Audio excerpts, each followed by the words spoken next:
you would, get your Bibles open to Mark. We're in chapter 14, starting in verse 43 today.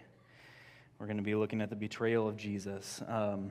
And I won't lie, this sermon was actually pretty hard to write. I don't know why, maybe it's just my own brain, but in the passage we're working through today, there just aren't very many encouraging parts, or what we would consider happy parts, I guess. There's not like a fun story to take away. I don't have a clever metaphor for you to take into your week and run with. This is the story about Jesus' betrayal and his arrest. And, we could say, well, this represents that, the kiss represents this. Here's some clean application points and go in your week better off. But maybe a better preacher like Brett or Brandon could do that. But that's not what I can do today because this is the point in history that we've been waiting on the entire book of Mark. The entire book of Mark is leading up to this point. This is the point that Jesus warned his disciples about. This is the catalyst of that moment that Jesus has been saying his entire ministry. And at its core, I think this story describes the state of humanity and even the state of the most devoted followers of Jesus today. So, buckle up. We'll get through it together, and I think we'll come out better on the other side. But like many of my sermons, I'm gonna start with a dumb animal. I'm gonna start with a biology fact that you didn't need to know or didn't want to know. But Devin, if you could put up the picture, ladies and gentlemen, this is a goat. So I don't know if you guys have ever heard of this, but this is something called a Judas goat. Okay, now Judas is obviously a very prolific name in history, but there's a practice done at slaughterhouses where the sheep and the cattle, they don't like to follow people because they know what happens at the end of the road, right? So what the farmer will do is they'll take a goat, as you can see in the picture, and they'll train this goat to lead all these sheep and cattle to a slaughterhouse where they'll meet their end. And then Mr. Little Judas Goat gets to go off scot-free. He gets a treat, and he gets to go on to the next group of people that need to go into the slaughterhouse. Thus why they named it the Judas Goat, right? And something else about goats that maybe you didn't know is they're really good at three things. They're really good at hiding, they're really good at eating everything in sight, and they're really good at finding their friends. So on these Pacific islands, like way out in the ocean, right, there's a goat problem. Who would have known? But basically, they eat the entire ecosystem. There's these wild feral goats. So that's where the Judas goat comes in. They'll take this Judas goat, and they'll put a red transmitter on him, just like that. And like I said, goats are good at finding their friends. So what this goat will do, he'll go find his friends in a couple days. They'll go and exterminate all of those goats. And then Judas goat will get a treat, and he'll go find another group of his friends. It's pretty morbid, but I get the name. But the goat doesn't make a choice to do this. He's just following what he does. He's doing his job. There's not an objective morality that should I rat out my friends. It just happens. You could say that the goat is just kind of going with the flow. He's just doing what he does. He's just a goat. So today, as we look at this arrest of Judas in Mark 14, it's a really dark moment. And it's going to solidify Judas as this name of betrayer. It's going to eternally signify that with his identity.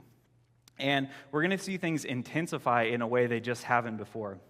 Like I said, everything that Jesus has warned about is coming true right now. And we're going to see how this one moment of pressure on all these disciples is not only going to define the life of Judas as a betrayer, but it's going to define the life of the rest of Jesus' closest followers. So I want to invite our reader up. I believe it's Randy today. If you don't have a Bible, there should be some in the seat backs. They're black. I don't know what page it is, so sorry. But it's Mark 14, 43 through 52. And if you could, please stand for the reading of God's word if you are physically able. Thank you, Randy. Morning. Good morning. Once again, Mark 14, 43 through 52.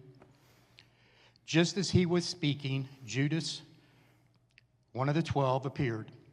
With him was a crowd armed with swords and clubs, sent from the chief priests, the teachers of the law, and the elders. Now the betrayer had arranged a signal with them. The one I kiss is the man. Arrest him and lead him away under guard. Going at once to Jesus, Judas said, Rabbi, and kissed him. The men seized Jesus and arrested him. Then one of those standing near drew his sword and struck the servant of the high priest, cutting off his ear. Am I leading a rebellion, said Jesus, that you have come out with swords and clubs to capture me? Every day I was with you, teaching in the temple courts, and you did not arrest me, but the scriptures must be fulfilled. Then everyone deserted him and fled. A young man wearing nothing but a linen garment was following Jesus. When they seized him, he fled naked, leaving his garment behind. Awesome. Thank you, Randy. You guys can have a seat. If you didn't know this, Randy is in charge of our food pantry, and he does a fantastic job out there. So if you get a chance, thank him today, if you would. Okay, so let's get into this. Like we should do with every passage, let's explore where we are in the narrative. Let's explore where we are and where Mark wants our minds to be. So last week, Pastor Brandon taught us that Jesus just got finished in the Garden of Gethsemane. He was praying. Peter, James, and John are nodding off while Jesus is having this really intense moment with the Father. He knew what was coming, but his friends weren't really there for him in any way that mattered. And keep in mind, the disciples continually assured Jesus that they wouldn't deny or abandon him. Over and over they said this. In fact, just a few paragraphs ago, Jesus tells Peter that he would deny him 3 times before morning. And this is what Peter said in Mark 14:31. But he kept insisting, if I have to die with you, I will never deny you. And they all said the same thing. They would stick by Jesus' side no matter what. And now, in the garden, at Jesus' most tender hour, they can't even stay awake. And what they don't realize is the real test is about to come. They can say whatever they want, but the real test has not yet come. So, let's start the story. Start in our first verse, verse 43. While he was still speaking, Judas, one of the 12, suddenly arrived. With him was a mob with swords and clubs from the chief priests, the scribes, and the elders. Okay, so in the middle of Jesus' speaking, in the middle of him speaking to the disciples, Judas, who was one of the 12, suddenly arrived. And there was a mob with swords and clubs, and they were from the highest authority, right? And it seems like this highlights the surprise that everyone had. No one expected Judas, except for Jesus, of course, but no one expected Judas to show up. And in fact, Judas and Jesus are the only ones mentioned by name in this passage. So I want to take a little bit of time highlighting and just kind of understanding the character of Judas, okay? So Judas was called as one of the 12 disciples. He was loved by Jesus. He was loved by all of the disciples. He was given the same roles, the same authority as the other 11, as the entire 12. So let's take a look back at the beginning of Jesus' ministry when he chooses his disciples. So this is Mark chapter 3, starting in verse 13.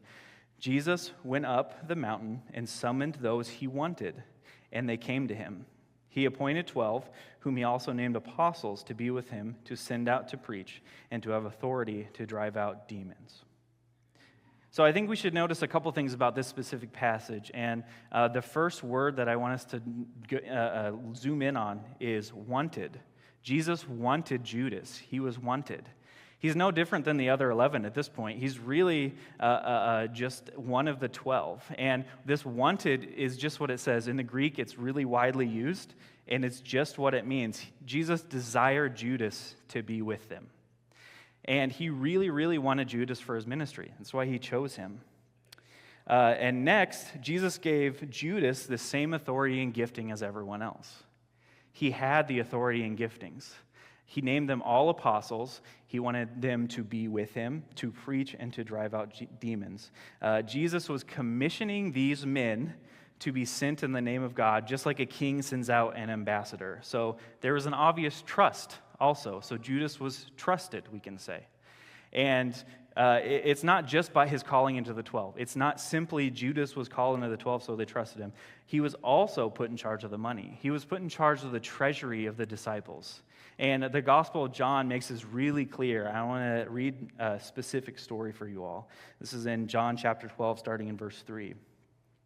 Then Mary took a pound of perfume, pure and expensive nard, anointed Jesus' feet, and wiped his feet with her hair. So the house was filled with the fragrance of perfume. Then one of his disciples, Judas Iscariot, who was about to betray him, said, "Why wasn't this perfume sold for 300 denarii and given to the poor?" He didn't say this because he cared about the poor, but because he was a thief. He was in charge of the money bag and would steal part of what was put in it. So, ironically, what does Judas criticize Mary for doing? He criticizes Mary for wasting this expensive perfume, while Judas was quite literally stealing from the poor himself. So he would have been in charge of giving a portion of the treasury to the poor, and it was a custom at the time to do that. And in fact, Judas learned a lot about money in a very short amount of time, because just a little bit ago, back to the story of Zacchaeus, Judas experienced something that was very interesting. Do you remember Zacchaeus, the wee little man? I don't know if that's politically correct actually to say, but the wee little man, as the story goes, and Jesus sought out this guy named Zacchaeus for being just a lousy tax collector. And by lousy, it meant he was just stealing for himself, and he was very wealthy. And he was confronted by Jesus, and this is how he responded. Luke chapter 19, "But Zacchaeus stood there and said to the Lord, 'Look, I'll give half of my possessions to the poor, Lord, and if I have extorted anything from them, I'll pay back 4 times as much.'" And watch how Jesus responds. "Today, salvation has come to this house," Jesus told him, "because he too is a son of Abraham. For the Son of Man has come to seek and save the lost." So, it's not clear whether the 12 disciples were physically there to witness this exchange, but at the very least, Judas would have heard the news. We can say Judas was educated in the way. He knew right from wrong. He would have seen the reaction of the townspeople getting their money back, getting their wages back that were stolen. He would have heard Jesus talking about it, the other disciples talking about it, if he didn't witness it firsthand. And all the while, Judas is saying, "That's what I'm doing. I'm stealing, except nobody knows that I'm doing it, and I'm sure not going to admit it." But no one hated Judas. He was just kind of flying under the radar, assuming no one knew. But Judas did know. And Jesus rebuked Judas in the story of Mary. Jesus taught Judas in the story of Zacchaeus about Judas's specific weakness. But what did Judas do? Look at his reaction. Did he repent? Did he ask for forgiveness? Did he come up to Jesus and admit what he was doing? No. Judas just went with the flow. That was the thing. That was the underlying motive of his life, to just go under the radar, unseen and unnoticed. Constantly, throughout the years of following Jesus, Judas had to remember the teachings of Jesus all the time. He would reach his money in his hand in the money bag, and he would have these memories of the teachings flowing back into his brain. And it would have made this encounter with Nicodemus, when the disciples encountered Nicodemus, all the more powerful. This is John chapter 3. "This is the judgment. The light has come into the world, and the people loved darkness rather than the light, because their deeds were evil. For everyone who does evil hates the light and avoids it, so that his deeds may not be exposed. But anyone who lives by the truth comes to the light, so that his works may be shown to be accomplished by God." It makes you wonder how many different angles Jesus was playing when he taught someone. He wasn't just there to teach this person that he was talking to. He had an entire group of disciples watching him and learning from him. So, these are some of the characteristics of Judas. No, he wasn't perfect, but if you write them all down on paper, it doesn't look that bad. It really doesn't look all that bad. But unfortunately, sin tends to accumulate. So let's continue on with our story. Remember these characteristics of Judas as we go on. So there's a mob of people. They show up with swords, clubs, torches, and now to set the scene, the Gospel of John lets us know just how many people were in this mob, okay? It was made up of the temple police sent by the Sanhedrin, and it was also made up of actual Roman soldiers. And John uses the word that we translate in English as company, and usually that translates to around 600 men. And there's arguments among the scholars. Did that mean a portion of those? Did it not? Did it mean the full 600? Did it mean more than that? We don't really know. But either way, we're not talking about 10 guys coming to try to arrest Jesus. We're talking about a huge group that comes, anywhere from 200 to 1,000 people. Long story short, the disciples were way outnumbered. And that was even with the extended disciples past just the 12 apostles, okay? So Jesus was chosen to lead this mob to him. Judas was, sorry, my dyslexia is really bad because I keep mixing up Judas and Jesus, and you shouldn't mix those up, okay? Just a little tip. Anyway, Judas was chosen to lead this mob to Jesus, okay? And the reason was simple. Judas knew the nighttime whereabouts of Jesus. Jesus had taken the disciples to the garden. He had taken the disciples to Gethsemane many times before. It was this nice quality time of prayer and of teaching, and now Judas uses this sacred space as a trap for Jesus. So Judas creates the plan that he's going to kiss the guy, and that's the one they should arrest. And I want you to notice the language shift here. In verse 42 of our passage, Judas was identified as one of the 12. Now in verse 44, just 2 verses later, Judas is the betrayer. Just to make that clear, in one moment, the entire identity of Judas flips and it changes from follower to betrayer. So Judas comes, he kisses Jesus on the cheek, and this kiss, if you look at the Greek behind it, it's like a lavish kiss. It's like very passionate. So he goes up, he kisses Jesus, and he hails him with the title Rabbi.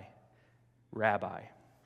And if you'll notice throughout the chapters, this is generally a title used by the enemies of Jesus. The disciples use it occasionally, but it's not meant as a sign of respect in this specific moment, especially considering the type of kiss that Judas gave to Jesus. And what this is the first step in the mockery of Jesus. Judas is mocking Jesus, whether he knows it or not. He is. He assumes his rabbi is stupid. But whatever the motive, it wasn't a sign of respect. It was just the opposite. And worse, it was his own friend. It was someone he trusted, and it was someone he chose. And that's the worst part about a betrayal, is that your enemy can't betray you. Even your close acquaintance can't really betray you. It can only come from a friend. And I'm sure you all have experienced this at least once in your life. And it's somehow worse than anything else a friend can do. That betrayal is the worst thing they can do. And King David in the Old Testament experienced this. And we have some parallel passages that I'm going to read. So Psalm 55. My friend acts violently against those at peace with him. He violates his covenant. His buttery words are smooth, but war is in his heart. His words are softer than oil, but they are drawn swords. And David also writes something in Psalm 41 that Jesus quotes directly. Psalm 41:9 says this, "Even my friend in whom I've trusted, the one who ate my bread, has raised his heel against me." Now, David was writing this in response to one of his very close friends. So his servant and friend whom he trusted, he went and worked with his son to essentially try to kill David and take the throne from David. And this servant would actually later hang himself, just like Judas did. And it brings the verse to mind, there is nothing new under the sun. History repeats itself over and over. This is the overtone of the whole story. And it's likely that the other disciples were feeling this betrayal too, because one of them, who we know as Peter in the Gospel of John, draws his sword and cuts off the ear of the high priest's servant. And it was an emotional swing that definitely wasn't aimed at the ear. It was definitely aimed as a death blow. And this would have just set the scene in chaos. Now it's just an absolute chaos, especially considering how much military was there. His first reaction, even Peter's first reaction, was murderous violence. And all of these things just go to show that they still don't understand why Jesus came to earth. They still don't understand, even after spending so much time with Jesus, they don't get it. So after this, Jesus really, for the first time, offers any kind of resistance about the situation, any kind of anger. So this is what Jesus says to the mob, starting in verse 48. Jesus said to them, "Have you come out with swords and clubs as if I were a criminal to capture me? Every day I was among you, teaching in the temple, and you didn't arrest me, but the scriptures must be fulfilled." So Jesus wasn't hiding anything, right? He was in public. He wasn't some kind of rebel that was doing a secret rebellion on the side. He wasn't gathering a secret military resistance group. He was publicly speaking at the synagogue for everyone and anyone to hear. His band of rebels were fishermen and just men from normal means. They weren't prominent members of the Roman government. They weren't prominent Pharisees or Sadducees. In fact, I think Jesus was a terrible promoter. He continually said, "Hey, you guys are going to die. You guys are going to be persecuted. Your family will hate you." He was a terrible cult leader, okay? And now this Roman and Jewish army comes under the guise of nighttime, way outnumbering a group of sleepy disciples and a praying carpenter of Nazareth. Something tells me they knew what Jesus could do. Judas knew what Jesus could do if he wanted to. He was around him long enough to know that. He wasn't leading an insurrection. He wasn't here to take over an earthly throne. He could have, but he didn't. That's not why he was here. And now we see the scriptures fulfilled in Isaiah. And let me point out the verse that is fulfilled according to what Jesus said. Isaiah 53:12, "Therefore, I will give him the many as a portion, and he will receive the mighty as spoil, because he willingly submitted to death and was counted among the rebels. Yet he bore the sin of many and interceded for the rebels."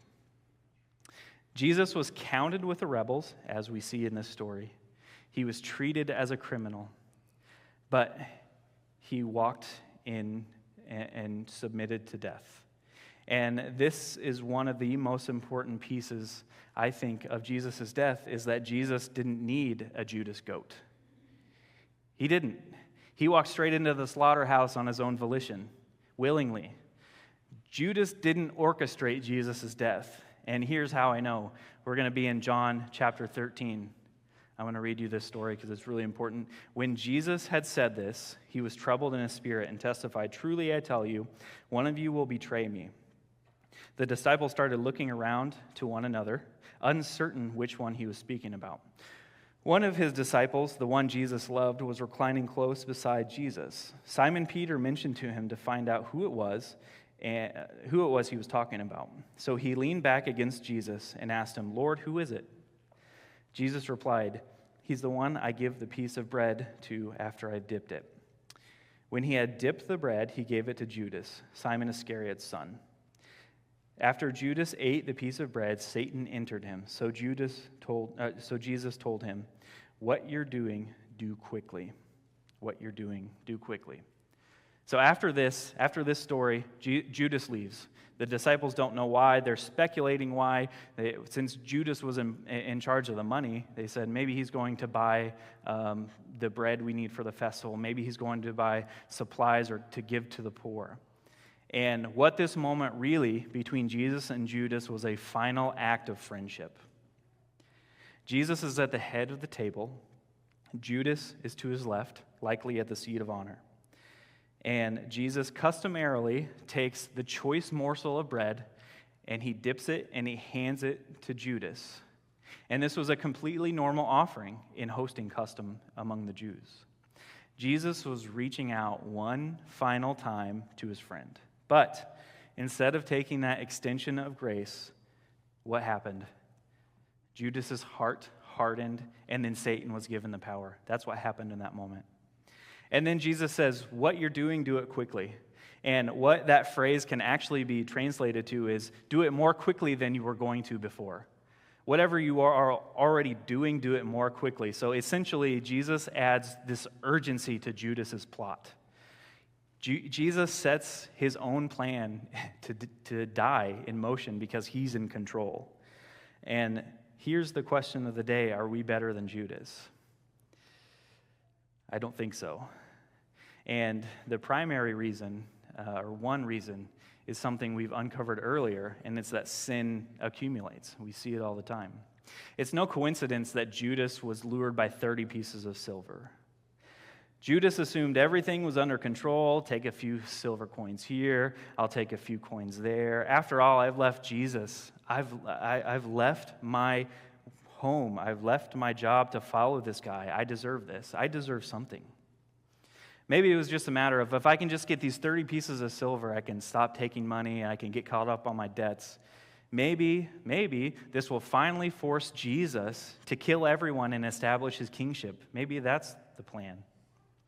But Judas, he had no idea the mistake he made because he wasn't all in. He followed Jesus, but there was a little asterisk next to the follower. There's a little asterisk with a footnote next to his name. Does this sound familiar to anyone? I think sometimes this is how we live our own lives. We put on this brave face in front of our family, in front of our kids, in front of our church, in front of our friends, and we claim this title of follower. We claim to be a disciple. We claim to be a Christian, but our hearts aren't really postured toward Jesus. And in a moment of trial, our identity so quickly flips from follower to literally anything else that would benefit us. And this isn't to say we have to be perfect to follow Jesus or even claim that to be an image bearer of God. But what it does mean is recognizing our own sin, giving it up to the Lord, and accepting the extension of grace that Jesus gives us at every single opportunity that we deviate from him. In fact, I would say this is the entire story of the Bible. If you made me summarize the whole Bible, this is it. He wants to be with us. God wants to be with us. Think about the beginning. He made a garden for us. He made us in his image. He rescued his people from slavery. He gave Moses the law, which taught us how to love God and love others. God gave us this strict instruction on how to build a tabernacle, a house where God could dwell among us. But in every single instance of his mercy, we run. And that's why exactly God is so upset when he's speaking to the prophet Isaiah in chapter 65 of Isaiah. I was sought by those who did not ask. I was found by those who did not seek me. I said, here I am, to a nation that did not call my name. I spread out my hands all day long to a rebellious people who walk in the path that is not good, following their own thoughts. So what does God finally do? He has to send himself as a human to be with us. It's the only way. Only to be killed by his own people. The fact is, Jesus was used to his own people running away when times got tough. It's happened all throughout history. The moment in the garden was no different for him. He'd seen it 1,000 times before, and 1,000 different times, and 1,000 different people. So let's finish the story, because we're not going to see John Mark ending with Judas. John Mark, the author of the Gospel of Mark, ends the story with the devoted disciples. Let's check out how the devoted disciples, who didn't have a plot to kill Jesus, respond. Then they all deserted him and ran away. That's the devoted disciples. Then they all deserted him and ran away. Now a certain young man wearing nothing but a linen cloth was following him, and they caught hold of him, but he left the linen cloth behind and ran away naked. So John Mark ends this section in just the darkest way. We all expected Judas would run. We expected Peter to run, even though maybe he tried to kill one of them. But based on Jesus' predictions, we expected that. But every single person abandoned Jesus. And that tells me that I think the point of the story is that no one is righteous. I can't help but be reminded when Paul quotes the Psalms in the book of Romans, in Romans 3, in this well-known verse, as it is written, there is no one righteous, not even one. There is no one who understands. There is no one who seeks God. All have turned away. All alike have become worthless. There is no one who does good, not even one. And I don't think this verse is like meant to make us feel bad, although maybe it should per se, but it's not meant to make us feel worthless because we have worth. We're made in the image of God. It's just the reality of our situation. It's the reality of being human. And we might assume, like the disciples, that we'll stick by Jesus' side no matter what, but our record as humans is not good. In fact, let's address the elephant in the room. There's a naked guy at the end of the story. And there's a man who probably got woken up during Jesus' arrest, and he didn't have time to put on his outer cloak, so he just ran into the garden to see what was going on.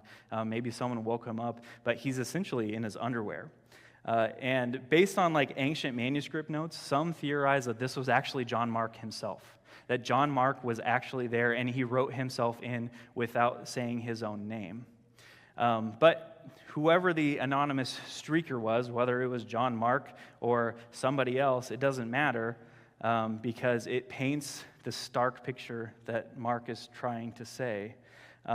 This person was willing to bring shame on himself and on his family in the light of following Jesus. A Jewish man running around in the night in the nude would have immense implications.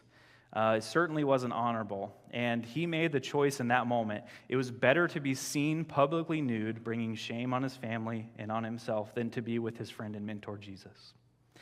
That was the choice he made.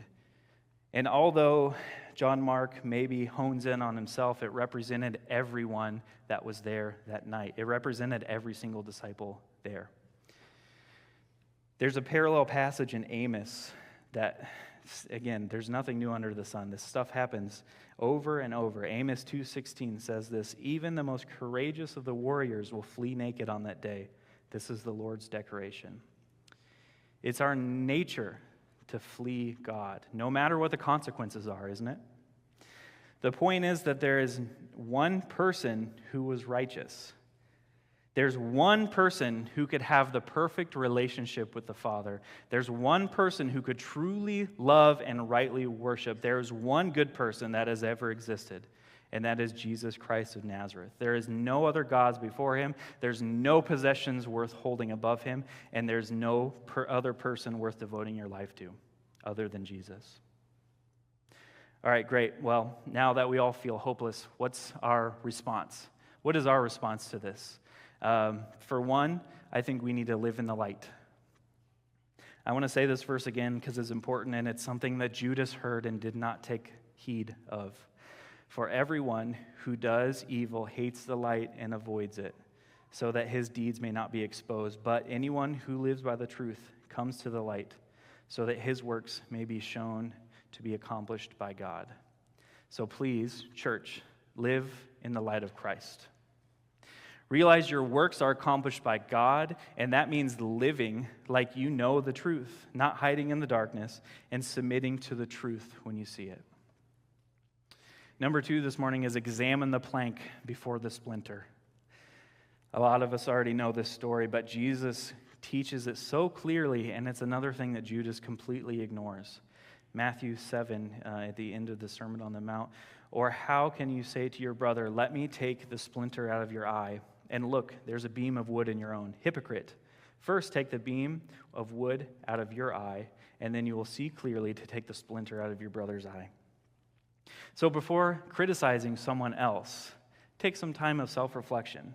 It gives us clarity on our own sinful behavior. It allows this self-examination that is so important. And much like Judas criticizing Mary for wasting the perfume, we need to be careful to evaluate our own mind so we can discern the will of God. And number 3 is take the grace. And this may be the most important thing that we can say this morning is take the grace, because Jesus is offering it to you. It doesn't matter how much you've messed up. It doesn't matter how much you've fallen away, or even if you've never submitted to Jesus. Don't feel like it's too late. It doesn't matter where you are in your life. Jesus gave up so much to reach you. Take the friendship bread and reposture your heart toward him. It's never, ever, ever too late. Judas's life ends in absolute tragedy, not because he did something bad. It's because he didn't choose the route of grace. This is the route that Peter took and received a full restoration even after deserting Jesus. And it doesn't matter what you've done. It's never too late to receive the gift. So stop trying to do it on your own. Stop trying to skate under the radar like Judas was. Don't take another second. Do it now and stop delaying. On the lighter side, this looks like I'll start my diet on Monday. It's fine. I want to have this J Gumbos right now. I'll start my diet Monday. But on the darker side, it looks like I'll stop looking at that when I get married. I just need to get ahead on my bills, then I can spend time with my kids. I need X amount of money in my retirement, then I'll be happy and I can relax. Just this last sip, just this last night out, I'll pray more, I'll read my Bible more, I'll do better. Just take the grace now and realize that you can't do this without the only man who has ever been righteous. Go to a close friend, come to church leadership, but most importantly, take it to Jesus, whatever it is. I've seen too many people go with the flow that resulted in infidelity, that resulted in messy divorce, separation from the church and Jesus by choice, substance addiction, senseless murder, senseless suicide. I've seen it happen in real life. And it's happened to people who I never would have suspected, people I've called best friends. So if this is you right now and you don't know what to do, just know you aren't alone. Just ask Jesus to change your heart and pursue him as fast as you can. Don't isolate and just take the grace. Just take the grace because it's being offered to you. There's some response time on the next slide. I would like you guys to take some time, spend some time with God. If you need some guiding bullet points, they're on the screen, and these next few minutes are yours.